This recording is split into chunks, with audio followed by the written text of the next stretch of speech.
khwal jing na gamma swal le siat nan hon tuam len na muan na da ling zum muan na kim chi om thailo swal hui pi hong lung in ban pi be bang om ma leng ta to pan hon tai san lo hong chi ten hi kamang nu den ka lo hoi pen ka bit na ban pi tu nai gi ge nam kun nei no pai ge mwan na tu pen kan nei nang ma mi hat na nei zel din hong tin den in no nan siam mang sin zong ni nang da lo ka pai siam lo wal ngai ten hun nu sia zong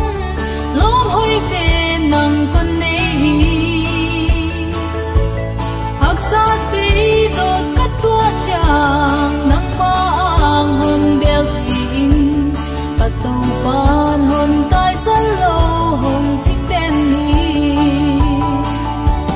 kamang nu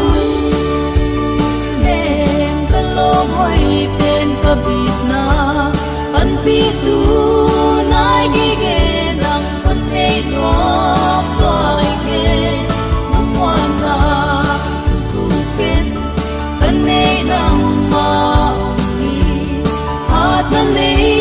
zel din hong tin den in no